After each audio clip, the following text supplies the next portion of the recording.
Okay, episode 84 of the football podcast. It isn't about football with Drake Ramberg, a man who needs no introduction, but I'll give him one anyway.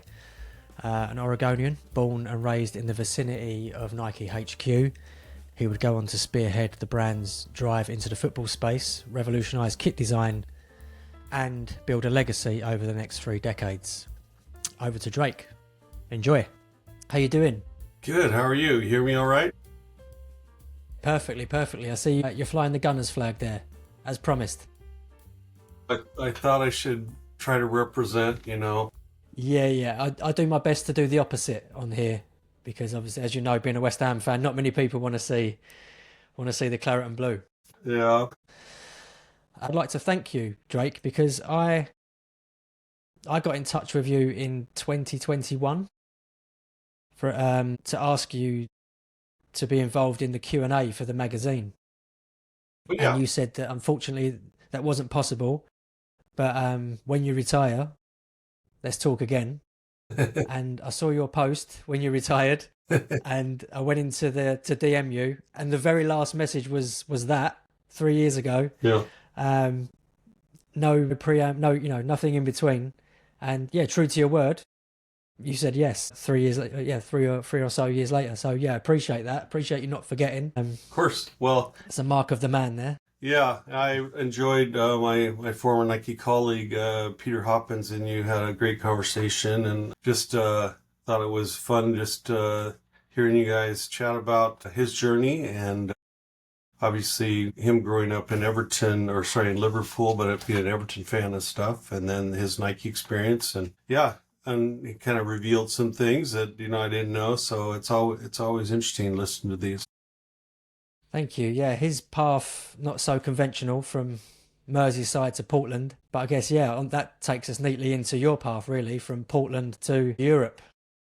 But to touch on something that you mentioned in our chat a few days ago, it wasn't always art or design that was at the forefront. You mentioned a journalism major. Yeah.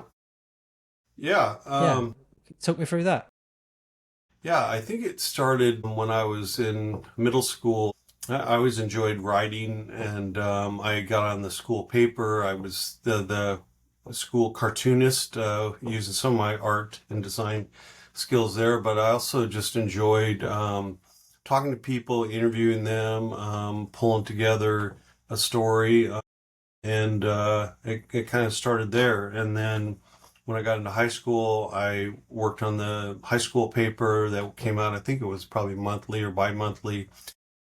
Also the yearbook. You guys know what a yearbook is? It's basically at the end of the year, all the students get it with a recap of the highlights of the year and on all their photos and senior portraits and all that stuff. But yeah, I found that really enjoyable. And so when I went off to college, I was kind of undecided whether I should follow the journalism path or the design and art path. And early on, I took a lot of English and writing classes and, honed to that skill. But I guess at the end of the day, the art side of it won out, and no looking back. But I don't know, I still think it creeps into everything that I do, whether it was, presentations at Nike, stuff that I upload onto Instagram and social media. I don't think I was ever the greatest writer, but at least I could put 2 words together and communicate my thoughts and keep things organized, and hopefully, share some information with people that they find interesting. So I think it's paid off. Yeah, you could say that. You could say that you chose the right path. Was there any resistance, just out of interest, from family that you chose the path that was maybe less secure? Sorry, you mean like from parents or friends or things? Yeah, parents primarily. Yeah. I'm sure your friends maybe didn't care so much either way. I mean, I give them credit because, they were educators, and, my dad always worked in schools, and we always were surrounded by, art supplies and markers and drawing pads. They definitely encouraged us to be creative. My younger brother and sister and I, we all always were drawing and a lot of rainy days in Oregon, as it is kind of over in England. And so they were always encouraged it. But I think when it got to the point where I was going to college and paying for an education, I think, we had conversations about, is this going to be, a career? And I think read the tea leaves and realized that it needed to be something that I could, be able to pay my rent and pay my way. So I was a little nervous, but I still kind of followed my dream. But I also started taking graphic design classes because I kind of saw that the fine art part of it, although it's enjoyable, you're kind of at the mercy of clients and people buying your art and selling a painting here and there. So at the same time, as I started to take graphic design classes, I fell in love with that aspect of art and design and learning kind of the craft of using typography, color, composition, and communicating the stuff that's a little more commercial and related to whether it's a brand or a product or somebody's business card, things like that. But I also started doing some T-shirts and other kind of artwork. So yeah, I think it set me up for success and kind of built a good foundation as I finished school and was out looking for. At that point, when you're imagining what a career looks like as a designer, what were you imagining? I'm sure it wasn't remotely It like, just seems like yesterday. what would turn. Yeah. Yeah, it was a long time ago, but I still kind of can remember those days because I don't think the industry obviously was as developed as it is today. And I had no clue whatsoever that there was a job where you could be designing, uniforms or doing, apparel graphics. And so, I was just like, well, I'd be happy to get a job, doing catalog layouts or working for an agency or things like that. But fortunately, at the time, Nike and basically Portland area, there was just this kind of hotbed of agencies. Wieden Kennedy was kind of coming through there. There was a lot of creative agencies. Adidas is headquartered their North American headquarters were in Portland and Nike. And so, yeah, I was able to kind of jump in there and see for real kind of what kind of opportunities there are in that field. It's almost like the design equivalent of what we see in the movies where a guy leaves school and heads off to the factory, works at the steel mill, but a little bit more glamorous in your, in your. Well, yeah, who knows what my future had in store if Nike wasn't in basically my neighborhood, if they were in Vermont or Florida or across the world, I'd probably have a whole different career. But yeah, it was one of those, like you're saying, a story out of the movies where you're knocking at the door. And I've saved the letter I got because I got a rejection letter and I posted it at one point and people were just, thought that was inspiring and astonishing because yeah, my first application, it was for more, not as much of a design job. It was more like a product manager kind of job. And I was poorly qualified anyway. But from what it said in my resume, clearly I had more to offer in the world of design. And so fortunately, even though I got rejected, it got passed over to Angela Snow, who ended up hiring me and taking a chance, and the rest is history. Yeah, I guess, well, now would be a good time to tuck into that history a little bit and what those early days at Nike look like. So you're like, I guess you're, 22, 21, 22? Yeah, probably about 22, 23, something like that. Okay, yeah. So you're a young guy that's going to work at the company that's, I guess, preeminent in the area that you live in.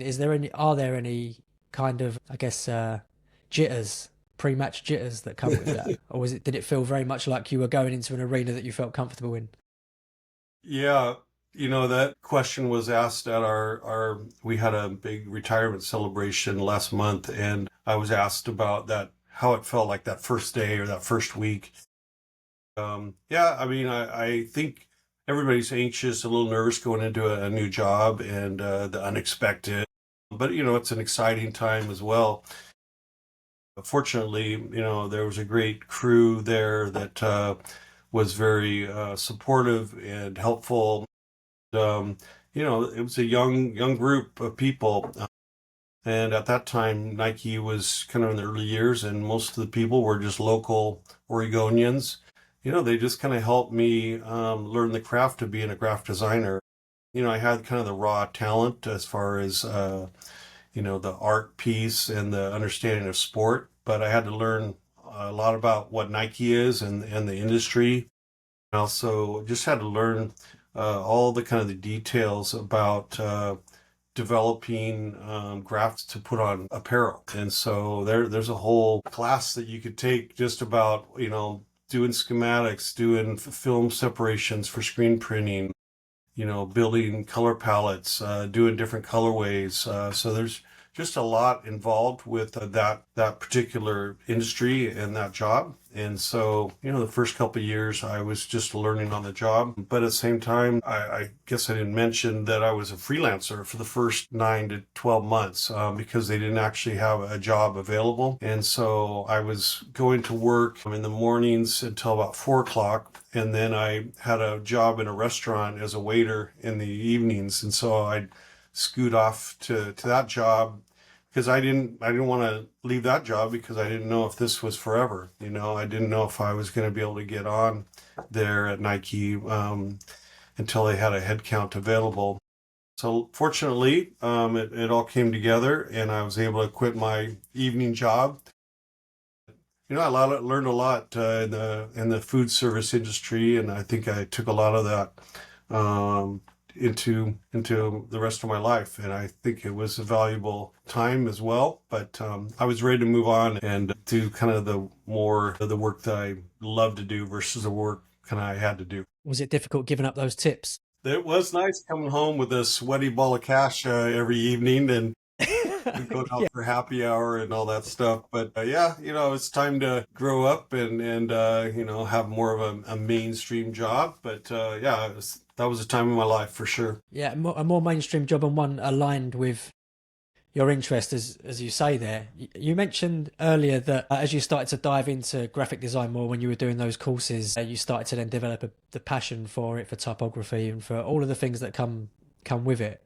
Did you find then that moving into an institution like Nike, that were there any kind of constraints on you? Was it difficult for you to have picked up what you picked up and you're learning that as a raw talent like you described, but then you're trying to then work to the requirements of an established brand? Was there any difficulty there for you? Yeah, I mean, that's a good question because I think that if you've gone through art school, you get a thick skin.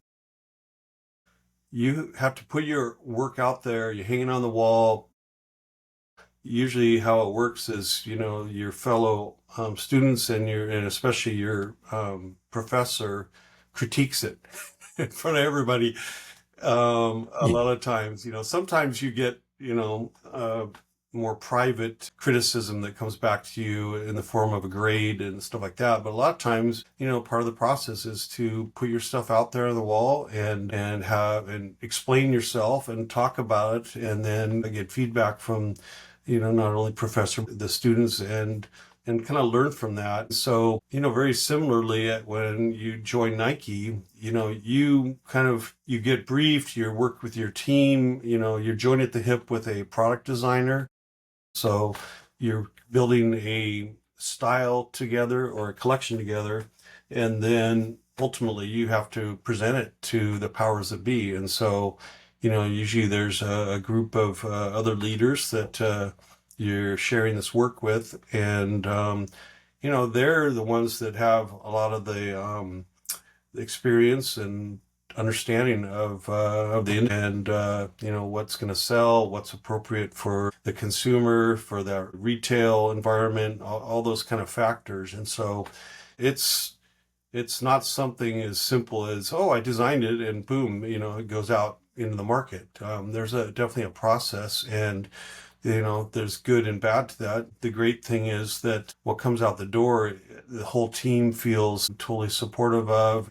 It's not just you putting some out there in the wilderness. It's something that Nike feels is right for the market. And so you have that going for you, but sometimes along the way, things change with your design. Some of your work gets dropped, or you have to tweak it, or even do a full rework of it. But if you can't live through that, a little bit of pain and going back to the drawing board, then you're in the wrong business. So you kind of learn that early on, that that's part of the process. But what you see at the end is usually some amazing product, and it helps to get pushed, because oftentimes your initial ideas, they might have a kernel of something that was right there, but many times it's needed a little more refinement for sure. Okay, so in many ways, I guess it's like a check for the ego. You have to find some acceptance that it's a collaborative effort Yeah.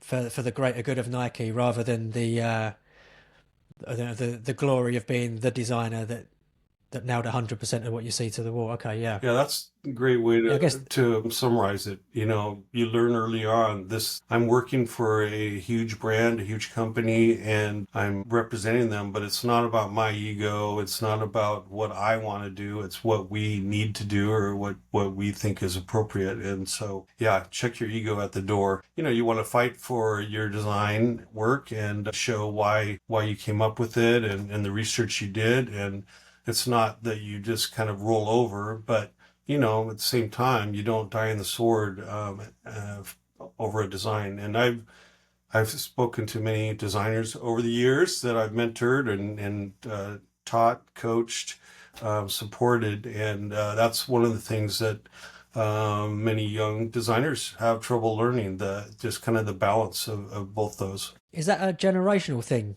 in any way, do you think? Well, let's not go there.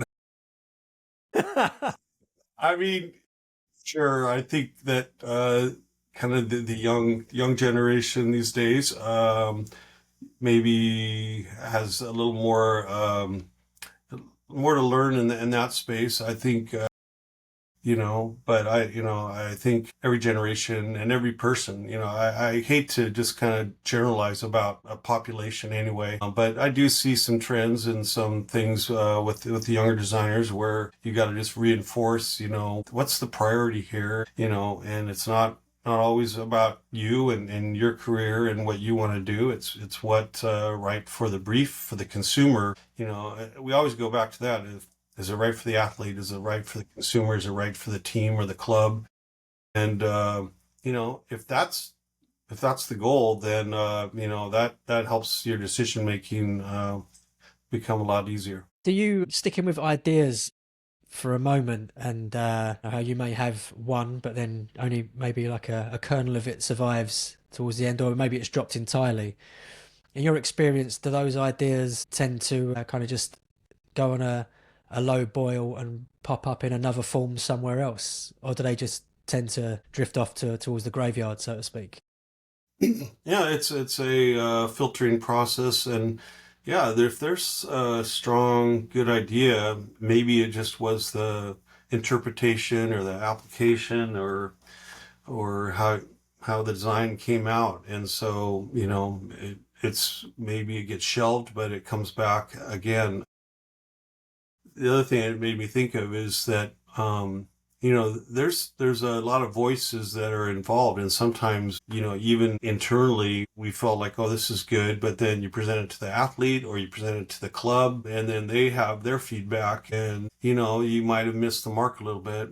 And again, maybe they give you some feedback and you're like, okay, there's something there. I just didn't quite nail it with how I designed against it. So yeah, I think there's some of them are bad ideas, or they're just not right for that right time. Yeah, that's a philosophical way of looking at it. Just not right for that time. It's not no such thing as a bad idea, right? It's just timing. It's just So how deep into your Nike career are you when the call comes to change countries and head into the football division, soccer division? Yeah, I started around 1986 as a freelancer, and then got hired on in 1987 officially at Nike. And so had a couple of years to just kind of learned the trade, and I worked in basketball, worked on force and flight and Air Jordan apparel. And then I got assigned to start working on a soccer collection called Nike Premier. And it was Nike's first training collection for the football athlete. And so I started working on that actually from our headquarters here in Portland area. And then they're like, at some point I got tapped on the shoulder to move over to Europe because we were wanting to build up a studio over there in Europe at the European headquarters, and obviously they were investing heavily into global football, and so that was in 1990.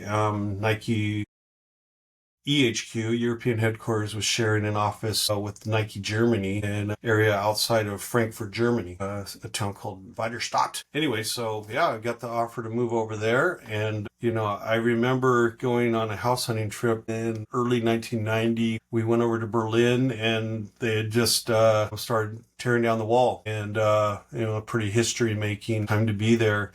So hung out there for a bit and went over to East Berlin with a taxi driver who didn't know, never been to East Berlin, didn't know where to go or what to see, but it was quite a dramatic contrast between West and East. And from there, went back to Just everything Frankfurt turned area. black and white all of a sudden. What's that?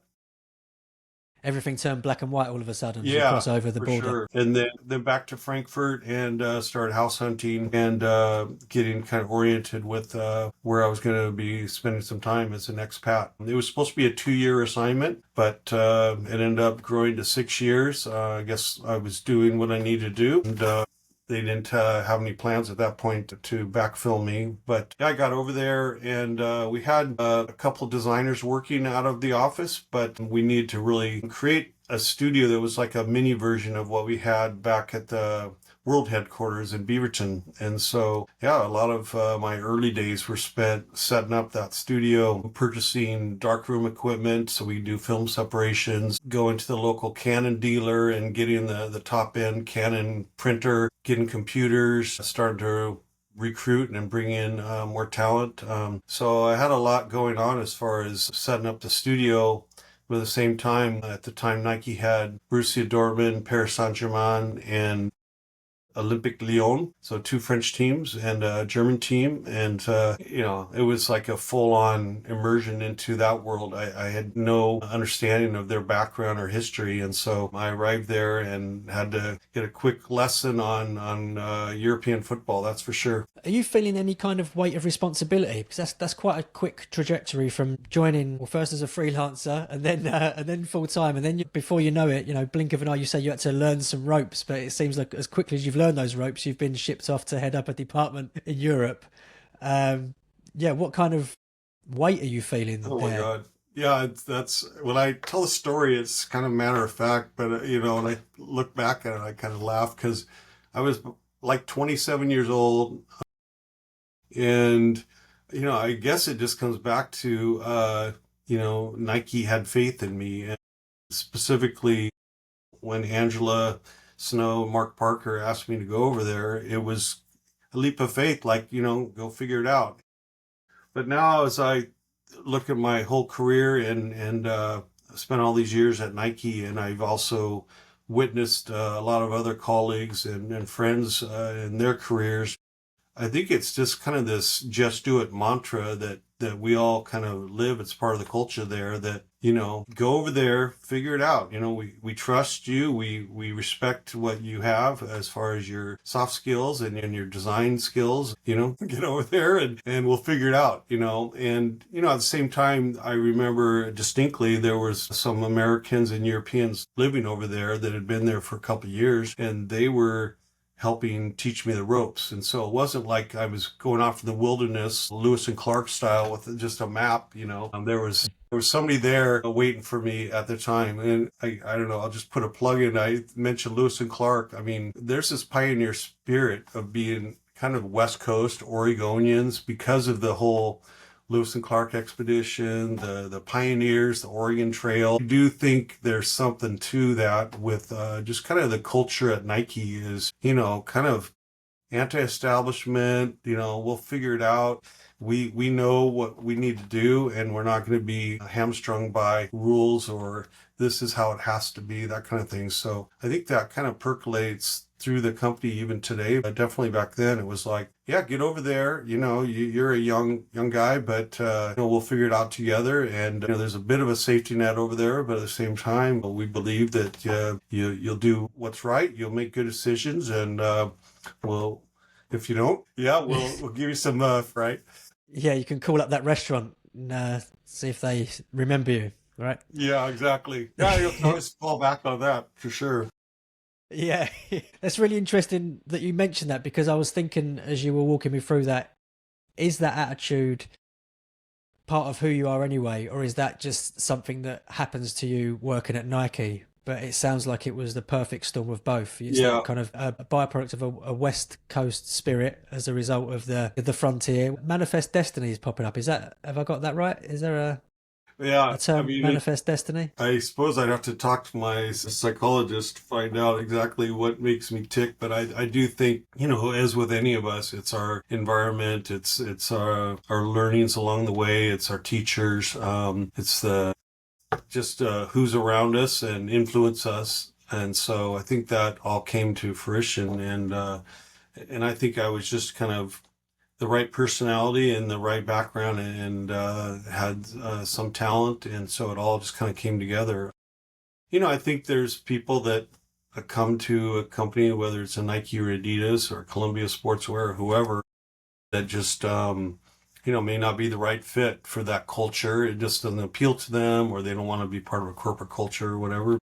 Yeah, I think in my case, I'm it just kind of made me who I am today. Not only that, but family, friends, all have those influences. But I think kind of the core of who I am is probably growing up as an Oregonian. I grew up in Oregon, and that kind of spirit probably lives through a lot of Oregonians. And then you connect that in with Phil Knight, Bill Bowerman, the founders of Nike, and then most of the early generation of employees kind of had that same kind of spirit. Yeah, it sounds like the stars aligned, I so to think speak, so. to kind of make that happen. Yeah, and there's an argument for it always being that way, right? It's not a case of Nike having been somewhere else, Vermont or New York or wherever it was that you mentioned. They were always going to be in Beaverton Yep.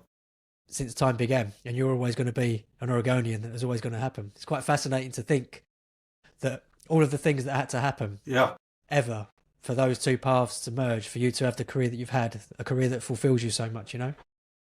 Yeah. I don't know if you've ever read Phil Knight's biography or autobiography, Shoe Dog, but yeah, I mean, he Yeah. persevered through a lot of obstacles to even make Nike come together as a company and get financing and get support. It was a long and hard road, but I think that's what created this amazing place that's basically, he brought that into the world, and then now they're a leader in the industry, and so I think we were doing something right, and he had a great vision for the company and the brand, and the rest is history there. Yeah, his hard work sees you all the way to Europe and Germany. Yeah. So I'm curious. So I listened to some footage of you doing a talk at Saturday Football Oh yeah. recently with Matthew Davis, Yeah, yeah. and you're talking about the respecting and honouring the clubs that you're designing for. I'm curious how much of that is you and your ethic versus a brand's, so to speak. Like, why would a brand not just want to produce a nice kit in Yeah. air quotes, but you're talking about digging into the club's history, the area's history, and honouring all of that, and the ethos of a club, and you want to translate that into something that the club's wearing. Yet, how much of that is that Oregonian spirit that you mentioned, or the brand side of it, or is it a combination of the two? Yeah, boy, it's It's probably a bit of a combination because we were kind of in our infancy with regards to doing design work for team sports. Up to that point, we'd done a lot of amazing signature collections for athletes. In tennis, John McEnroe, Andre Agassi was starting to become big in the early 90s. Obviously, a lot of the running athletes, Carl Lewis and USA, track and field and things like that. But I don't know if we had really done any team sport kind of uniforms at that point. But I think it was just culmination of what I learned and what just felt right.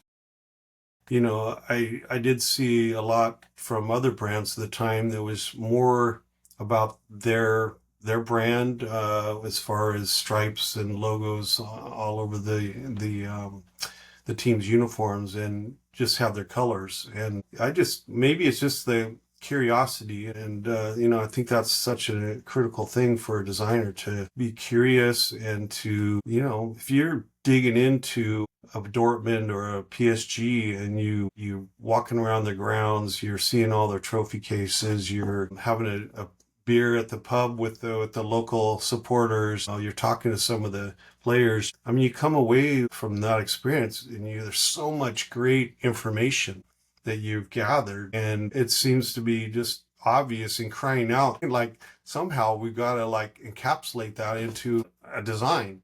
Now that there's a trick to doing that because, there's so much, these clubs have, 80, 100-year history. And so you have to factor in what they've worn in years past and what their go-to kind of look is. We depended on the local Nike people that worked closely with each club and with the equipment managers.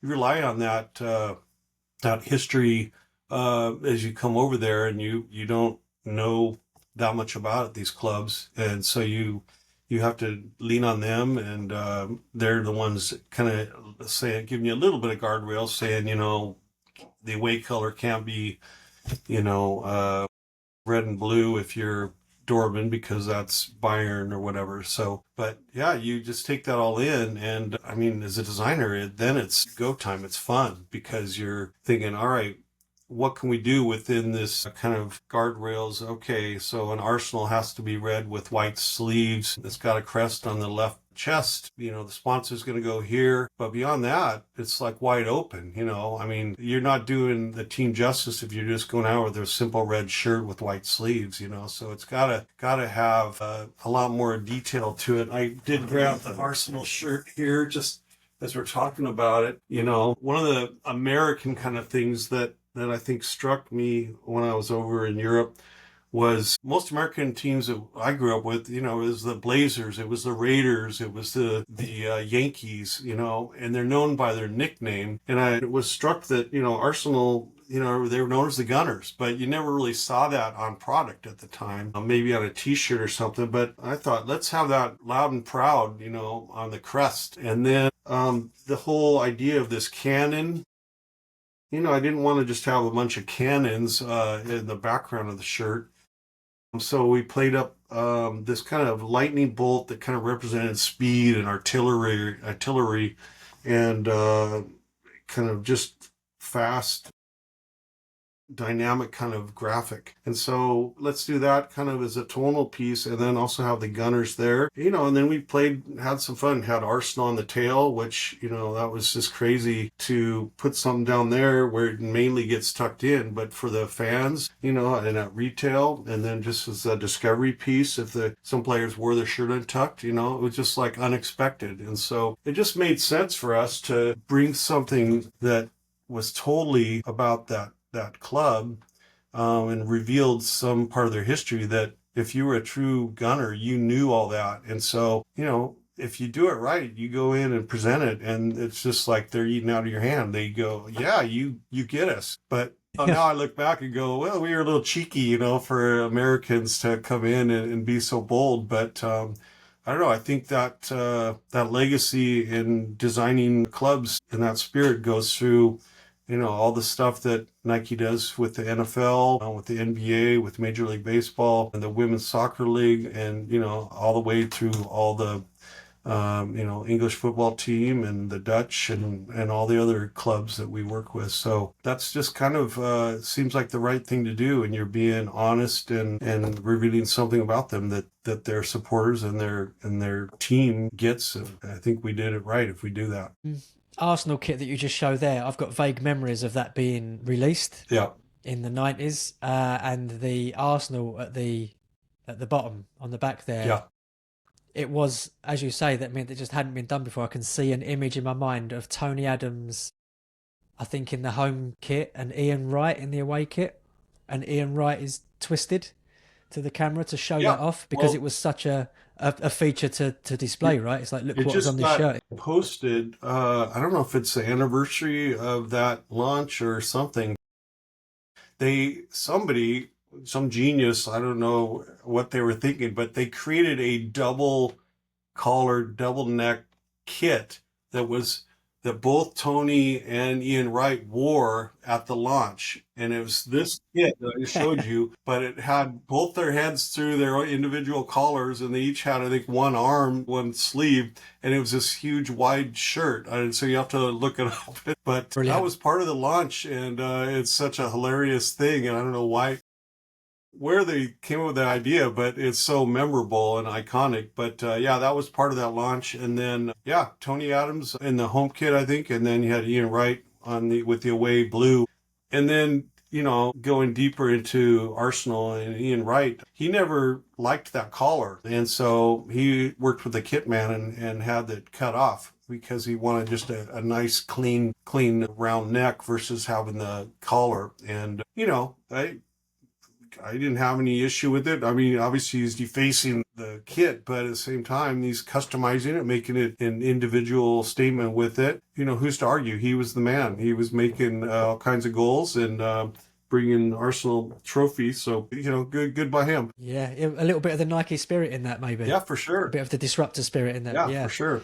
Was it refreshing in a way to see him do that versus your experience in the States of an athlete having feedback and saying, this doesn't work? Yeah. Whereas in the team sport, it's like, okay, that's just what we've got. If I understand your question, I think we were probably more attracted to those rebellious athletes. I mean, early on in tennis, it was Ilie Nastase, who was known as, a madman on the tennis courts, and John McEnroe and Andre Agassi. And then, all the way back to Steve Prefontaine. If anybody doesn't know about him, he was one of the first Oregon long distance runners that was kind of the heart and soul of early Nike. So I think we've always been drawn to these rebellious characters. And so that attitude permeates through everything. And so, I think it wasn't like we were going to take offense by someone like Ian Wright doing something a little bit cheeky with his jersey. He's still representing the club and the brand in a good way. Am I right in saying that you were experiencing with materials at that point as well? I seem to remember the Arsenal shorts were broke trend, and they were a slightly different material to the different kind of material entirely, actually, and they kind of sit on the athlete a little bit different, whereas other kits tended to use the same material as the shirt, other suppliers. Yeah. I got that right? I think you're right. A lot of times in the late 80s, early 90s, the fabrication for the shorts was pretty similar to the jersey, and so it was kind of the slippery, shiny knit polyester. I just happen to have the Arsenal shorts here. There we go. Again, credit. Fresh from your last game, yeah? As I'm talking, just keep in mind that this is all part of a team. The apparel designer and the graphic designer, we're joined at the hip. The apparel designer is figuring out the materials, the cut, the silhouette, the shape, the length of the shorts, all those kind of details. And is it drawstring? Is it elasticated? Those kind of, does it have a liner? And so, the team comes up with this. And I think in this case, the material is called Nike Lawn. And it was this kind of a little more crispy, dull, matte look, which kind of was a nice contrast to the shine of the jerseys. But, bringing the lightning bolt down the side as a taping was just kind of, I hadn't seen it. I always tell people there's just little, you don't know where the inspiration is coming from. But I grew up in West Coast, and you had the San Diego Chargers, which had lightning bolt was their kind of main graphic, and they used it on their helmets and down the side of their pants. And so I think there was probably just some stuff that just kind of percolates through your brain over the years. And it was like, oh, well, this seems right to have that kind of dramatic, bold taping running down the side of the short, and then, have the crest on the right leg. But yeah, the length of the shorts, these shorts have a gusset for better performance. They had a liner. Yeah, all those like little details are kind of what makes, a Nike product unique and different and appropriate for the athlete. You mentioned you've got the apparel designer, the printmaker, all that working in harmony there. How important, or how important is it from your side to foster a harmonious team spirit, knowing that you're working in sync with one another so deeply?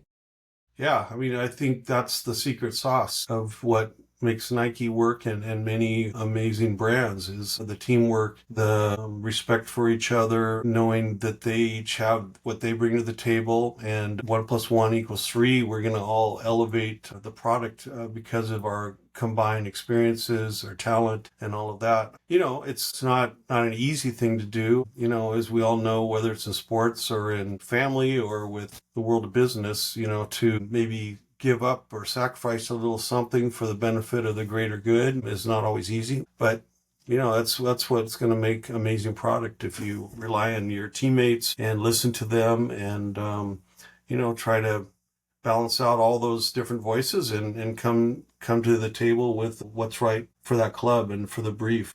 Yeah, I think at the end of the day, it's utilizing those great teammates, and you're going to have an amazing product. Did you feel, again, another weight of responsibility in trying to maintain that kind of? Is that an added challenge on top of the challenge you've got of producing apparel for these clubs, and the responsibility of honouring histories and cultures and that kind of thing? And then on the side of that, you are trying to spin another plate, which is making sure that the team producing that is working as harmoniously as possible. I think what everybody sees is this, beautiful product that gets produced for clubs and athletes. Behind closed doors is where the hard work is. And as I mentioned, getting over to Europe, setting up a studio, trying to find the right talent, helping to recruit, hire, onboard, teach, explain what Nike's kind of culture is. I mean, you're over there, and you're hiring Europeans because they kind of know innately the European culture, and they're representative of, maybe they come from England, from Germany, or from Holland. And so the reason you're hiring them is they're bringing their talent and their own experiences, because we didn't want to bring a bunch of Americans over. What good is that? You want to have local talent that is going to fill your team up. And so, but a lot of that also is just helping them understand what Nike's culture is about, and how to design product for sport, because some of these designers are fresh out of school and they've never had this experience. And so, there's a lot of that, down to, giving them performance reviews and evaluations, and inevitably there's conflict between a designer and a graphic designer. And so, the unsung parts of it are just kind of helping make sure the team flourishes and everybody is being successful. But, you have personality conflicts, and that's part of the job. But that's what I've learned over the years is I've kind of always had this left brain and right brain kind of working in tandem. Is there's the creative side, but there's also the people skills side, the team side, encouraging and supporting, and getting the most out of each of the designers you work with, and being just a good team player and leading by example. Those are kind of intangibles that come with the job. Yeah, I imagine young Drake would have been in there during stressful moments thinking, I just want to sell some paintings, man. This is all too much. I can't keep managing these egos. It's the conversation that we started with, it all kind of came to fruition because I was able to parlay a lot of my early painting skills into, back then, I didn't even talk about it much, but, Photoshop didn't come into play like till years later. And so most of my early renderings were, I would do a hand painted illustration of here's what Dortmund's new kit looks like, and that'd be part of the pitch. And so, those things come together. And then also just my background in journalism couldn't help but kind of be revealed in some of the presentations and some of the, just, you got to be able to sell an idea and explain it and show your research and that kind of thing. So that's where I think it was meant to be. I think I was destined to be a designer at Nike, and very happy that I got that experience. Very grateful, and I had an amazing time through the years. I've just got a couple more questions. Okay. I'm aware of the time and not keeping you for too long. I'm retired. I got nothing to do except, sit around and talk about football, right? Actually, that brings me on to Anthony, the deputy editor of the art director of 442 magazine, would like to know how many games of football you're squeezing in now that you're retired. Yeah. That's funny. I said retired. I'm not really retired. I'm just on to the next chapter, and I'm a free agent now. Looking for a lot of opportunities. Yeah, I have more time to attend footy matches. So yes, send tickets my way. Send me a DM if you got some tickets. I mean, the Timbers haven't kicked off their season yet over here, so there's no real local football to watch. But I'm always down for going to see an Arsenal match or a Dortmund game. Hope to get over to Europe here in the coming months and years to get back over there and see and meet up with friends over there. But I'm open for everything. Right, you heard it here first, folks. Get him over. So after going back to the kits, I'm just curious. Okay. After such a blistering start with Nike in Europe, and you've got Lyon, Dortmund, PSG, and then Arsenal, and they really did kind of stand out from everything else that was coming out at the time, and they've changed the game at that time. Were you aware in the moment that you were kind of doing that, and did the success of that kind of direction that you went in kind of make a rod for your own back in terms of where to go from that? Yeah, I mean, I don't think the awareness came till years later. At the time you get approval from the club, the president of the club or their marketing manager or their team would say, yep, okay, we're going forward with this kit. And then, you get into production mode of getting all the schematics and film and separations and all that stuff out to the factories and stuff. And then months later, you see the launch of the New Jersey. But in those early days, there was no internet, there was no feedback loop, really. It was basically, you'd see that, you might catch it on, the back part of the English newspaper that somebody sent you, or, you might see something on TV or whatever. And then next thing you know, they'd be wearing it on games, and you'd see it there. You go to a Champions League match and, Dortmund's wearing the kit. But there was really no mechanism for, any kind of feedback like, oh, you guys did it right. This looks good. If you did it wrong, of course, they wouldn't wear it or something because they lost there's a mechanism or whatever. But for the most part, it just seemed like, okay, good job well done. By the time it's out, you already have started designing the next season. But, you're just hearing along the way from the kit man or some of the Nike reps that work with the club, some of the feedback on, these shorts, they need to be a little longer, or the fit of this didn't work out, or whatever. You just get that kind of performance feedback, which is the most important.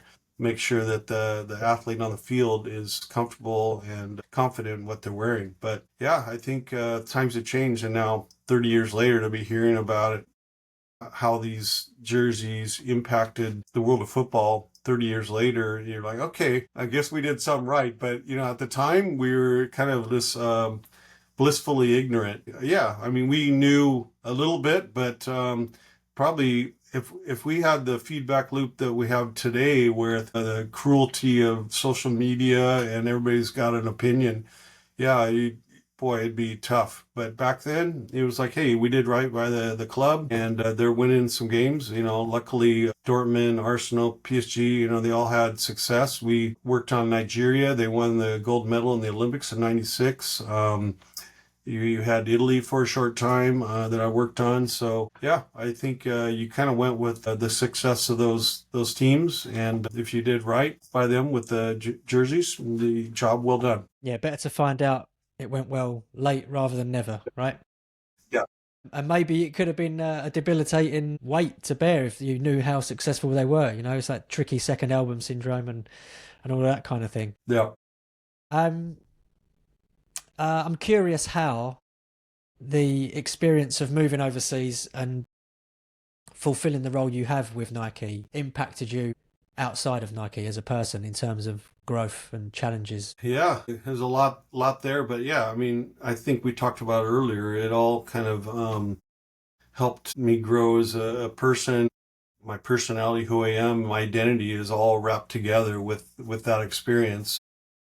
It's not everything, it was family, friends, a lot of other things that have happened in my life throughout the years that helped me grow and become who I am today. But, that was definitely probably the most important time in my life, being over in Europe and learning on the fly and juggling a lot of different responsibilities. I it's just there's so many things that I could talk about. Just things as simple as arriving on the continent. Here's your house. By the way, it's unfurnished. Here's your IKEA card. Go over there and buy all your household goods. And so many a night with that stupid little Allen wrench. You ever put together a whole armoire or IKEA wardrobe or set of dressers? So, it wasn't all the glamorous life of, going to football matches. Dents in your thumb from holding that key. I mean, yeah. I was like, and then inevitably you're missing a couple pieces and then you're expected to bring it back. Always. Yeah. So, a lot of learning some new profanities, putting that stuff together. No, it was all fun times, and I'm so happy that I had that experience, and yeah, it was formed who I am today. Thank you. One more thing. Okay.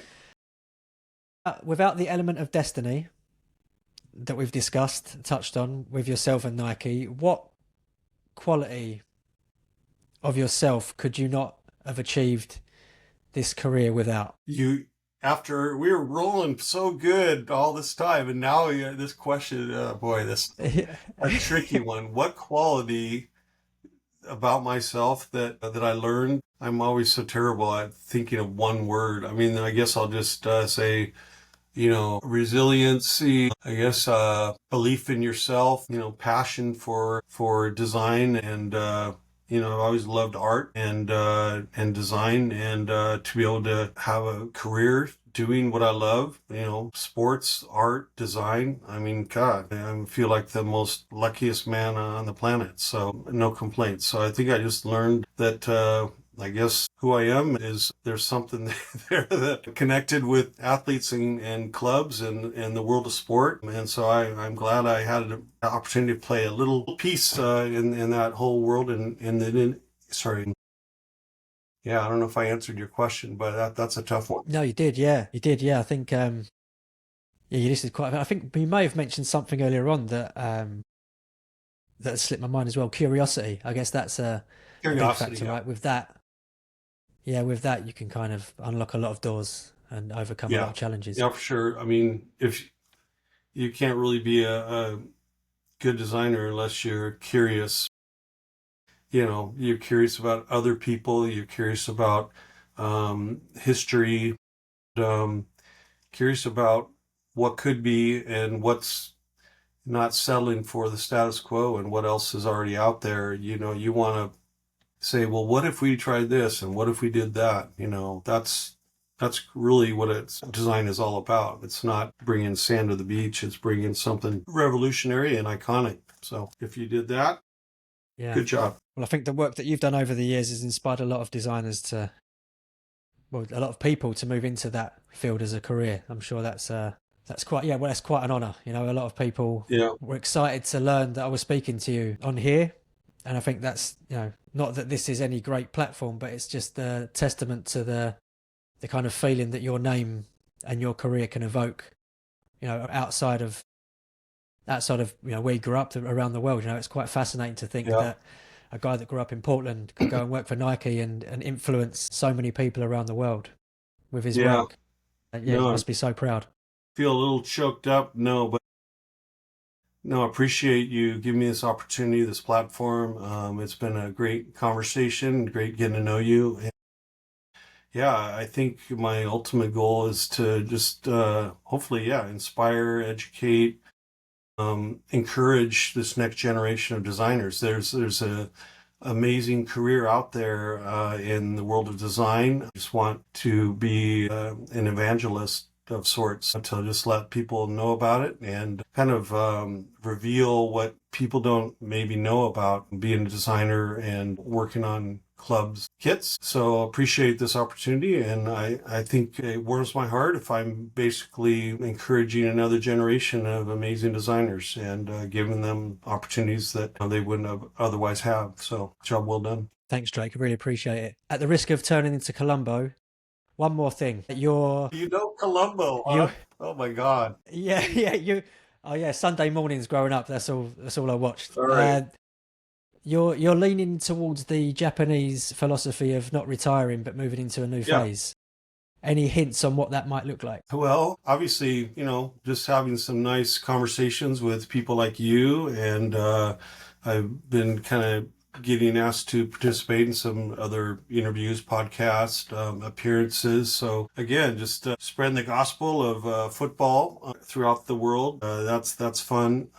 And then, yeah, hopefully doing some more design work and doing some artwork, paintings, commissions, things like that. So, yeah, I'm not going to sit still. I'm still going out and playing a little footy at lunchtime over at the campus every week. And so as long as I can kick a ball and not embarrass myself, get out there and get some exercise. So, yeah, that's what the retirement looks like. It's not retiring. It's still going strong. Sounds good. Good to hear it, Drake. I'm going to let you crack on with your Tuesday. I really appreciate your All time. right. Again, I appreciate you and thank you for being true to your word 3 years ago in telling me to get in touch when you retired, Yeah. and well worth the wait. I really do appreciate it. Thank you. All right. Cheers, mate. Take it easy. Bye bye. All right. See you. Talk soon.